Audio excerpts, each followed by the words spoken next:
അങ്ങനെ +1 മോഡൽ എക്സാമിന്റെ time table ഔട്ടായിരിക്കുകയാണ്. Christmas exam ഇപ്പൊ ഒന്ന് കഴിഞ്ഞ് ഒന്ന് വിശ്രമിച്ച് ഒന്ന് നെടുനീർപ്പിട്ട് നിൽക്കുമ്പോഴത്തേക്ക് അടുത്ത ടൈം ടേബിൾ വന്ന് അല്ലേ. ഇതാണ് ഇപ്പോഴത്തെ പല ആളുകളുടെ അവസ്ഥ. ഒരു മാസത്തിനുള്ളിൽ തന്നെ നിങ്ങളുടെ മോഡൽ എക്സാം സ്റ്റാർട്ട് ചെയ്യൂടാ. ആ മോഡൽ എക്സാം കഴിഞ്ഞ് ഒരാഴ്ച അല്ലെങ്കിൽ 2 ആഴ്ചക്കുള്ളിൽ തന്നെ നിങ്ങളുടെ പബ്ലിക് എക്സാം സ്റ്റാർട്ട് ചെയ്യും. ഓക്കെ, നിങ്ങൾക്ക് ഒരു ഗ്യാപ്പ് പോലും ഇല്ലാത്ത ടൈം ടേബിൾ ആണ് വന്നിരിക്കുന്നത്. ശ്രദ്ധിച്ച് കേൾക്കുക. എന്തൊക്കെയാ ചെയ്യേണ്ടതെന്നുള്ളത് നമുക്ക് ഇപ്പൊ തന്നെ ഡിസ്കസ് ചെയ്യാം. വേഗം നോക്കാം. നിങ്ങളുടെ സമയം ഒട്ടും നമുക്ക് വേസ്റ്റ് ആക്കാനില്ല.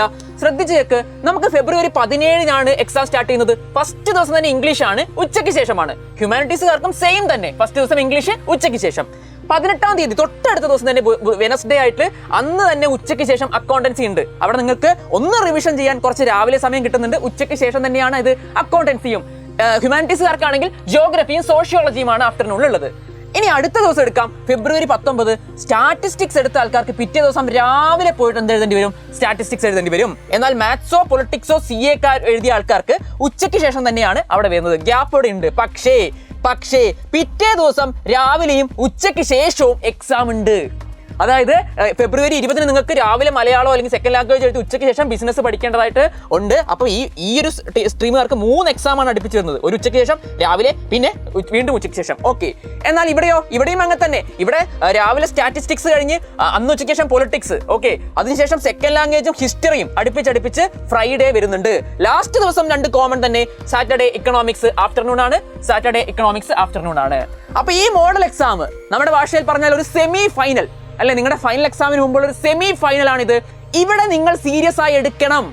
നിങ്ങൾ ക്രിസ്മസ് എക്സാമിന് ഇതേപോലെ ഒരു മാസം മുമ്പ് ഞങ്ങൾ വന്ന് വീഡിയോ ചെയ്തപ്പോൾ കുറെ പേര് പല തീരുമാനങ്ങൾ എടുത്ത് പോയിട്ടുണ്ട്. എന്നിട്ട് സ്വന്തമായിട്ടിരുന്ന് പഠിച്ചായിരുന്നു മക്കള്? ഓക്കെ, പഠിച്ചോ അതോ പരീക്ഷയുടെ തലേ ദിവസം കുറച്ച് ലൈവ് മാത്രം കണ്ടുപോയി എക്സാം എഴുതിയോ? എന്നിട്ട് എക്സാം ടഫാണേ സാറേ അതാണ് എന്നൊക്കെ പറഞ്ഞ് വിഷമിച്ചിരുന്നിട്ടുണ്ട് ഒരുപാട് പേര്. എന്നാൽ ഈ മോഡൽ എക്സാമിന് അത് റിപ്പീറ്റ് ചെയ്യരുത്. ക്രിസ്മസ് എക്സാമിന്റെ നിങ്ങളുടെ മിസ്റ്റേക്സ് ഒക്കെ നിങ്ങൾക്ക് മനസ്സിലായിട്ടുണ്ടാകും. എവിടെയാണ് തെറ്റിയത്? ആ മിസ്റ്റേക്കുകൾ വീണ്ടും റിപ്പീറ്റ് ചെയ്യുന്ന ആളുകൾ എന്താ ഞാൻ പറയേണ്ടത് അതില്? വീണ്ടും റിപ്പീറ്റ് ചെയ്താൽ വീണ്ടും സെയിം റിസൾട്ട് കിട്ടും. വീണ്ടും എക്സാം ടഫാകും. മോഡൽ എക്സാം കഴിഞ്ഞാൽ പിന്നെ ഒരു അവസരം ഉള്ളത് പബ്ലിക്കാണ്. ആ പബ്ലിക്കിനുള്ള ഒരു സെമി ഫൈനലായിട്ട് ഇവിടെ കാണുക. ഈ മോഡൽ എക്സാം നന്നായിട്ട് വൃത്തിക്ക് പഠിച്ച് എഴുതി അതില് ഒരു മാർക്ക് മേടിക്കുന്ന കുട്ടിക്ക് പബ്ലിക് എക്സാമിന്റെ 90% എഫേർട്ടും അവിടെ തീർന്നു. നിങ്ങളുടെ പബ്ലിക് എക്സാം അടിപൊളി മനോഹരമായ മാർക്ക് വരും. അത് നിങ്ങളുടെ +2 മാർക്കിന്റെ കൂടെ ആഡ് ചെയ്യൂടാ. സോ പ്ലീസ് നിങ്ങൾ എന്ത് ചെയ്യുക? ഇനി പഠിക്കും, ഇനി ഞാൻ പഠിച്ചിരിക്കും. മോഡൽ എക്സാമിന് ടൈം ടേബിൾ വരാൻ കാത്തിരുന്ന ആളുകളുണ്ടെങ്കിൽ അതും വന്നു. ഇനി നിങ്ങൾക്ക് ഒന്നിനു വേണ്ടി വെയിറ്റ് ചെയ്യാൻ സമയമില്ല. അതും വന്നു കഴിഞ്ഞു. പബ്ലിക് എക്സാമും മോഡൽ എക്സാമിനും 2ന്റെയും ടൈം ടേബിളുകൾ നിങ്ങളുടെ കയ്യിലുണ്ട്. ഇനി എന്തിനു വേണ്ടി വെയിറ്റ് ചെയ്യുക? അതിനുശേഷം നിങ്ങൾക്ക് എന്ത് കിട്ടും? വെക്കേഷൻ കിട്ടും. ആ സമയത്തേക്ക് മാറ്റിവെക്കുക. എല്ലാം നിങ്ങളുടെ മൊബൈലും നിങ്ങളുടെ റീൽസും ഇൻസ്റ്റയും എല്ലാ സാധനവും ആ സമയത്തേക്ക് മാറ്റിവെക്ക്. നിങ്ങളുടെ കൈ വീണ്ടും ഫോണിന്റെ അടുത്തേക്ക് പോകുമ്പോ അല്ലെങ്കിൽ ഡിസ്ട്രാക്ഷൻസിലേക്ക് പോകുമ്പോ ആത്മവിശ്വാസത്തോടെ മനക്കരുത്തോടെ നിങ്ങൾക്ക് നിങ്ങളെ തടയാനാകണം. നിങ്ങൾ സ്വയം പറയണം, സർ അല്ലെങ്കിൽ ഞാൻ എന്താണ് ചെയ്യാൻ പോകുന്നതെന്നോ എനിക്ക് തന്നെ മനസ്സിലായി. എനിക്ക് പഠിച്ചേ പറ്റൂ, എനിക്ക് പരീക്ഷയ്ക്ക് മാർക്ക് മേടിച്ചേ പറ്റൂ. ക്രിസ്മസ് എക്സാമിന്റെ പോലെ എനിക്കിത് പറ്റില്ല, എനിക്കിതിൽ മാർക്ക് മേടിച്ചേ പറ്റൂ. ഈ ഫോൺ ഞാൻ എടുക്കുന്നില്ല, ഈ ഡിസ്ട്രാക്ഷൻ എനിക്ക് വേണ്ട എന്ന് സ്വന്തം മനസ്സിനോട് ആത്മവിശ്വാസത്തോടെ പറയാൻ പറ്റുന്നവരാണ് നിങ്ങളെങ്കിൽ, ആ ഡിറ്റർമിനേഷൻ നിങ്ങൾ എടുക്കുകയാണെങ്കിൽ, ആ ഒരു രീതിയിൽ മുന്നോട്ട് പോവുകയാണെങ്കിൽ, ഡിസിപ്ലിൻഡ് ആവുകയാണെങ്കിൽ, കൺസിസ്റ്റൻസി കിട്ടുവാണെങ്കിൽ, ഇനി പഠിച്ചു തുടങ്ങിയാൽ പോലും 0-ൽ നിന്ന് ഇപ്പൊ പഠിച്ചു തുടങ്ങിയാൽ പോലും ഫുൾ A+ അല്ലെങ്കിൽ ഫുൾ മാർക്കിലേക്ക് നിങ്ങൾ എത്തും. സീരിയസ്ലി പറയാ, അനുഭവം കൊണ്ട് കൂടി പറയാ.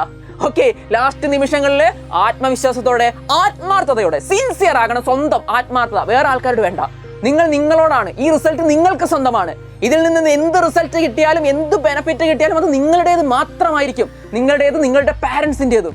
നിങ്ങൾക്കേ അതുകൊണ്ട് സന്തോഷം ഉണ്ടാവുള്ളൂ. നിങ്ങൾക്ക് ആരുടെ സന്തോഷം വേണ്ടേ?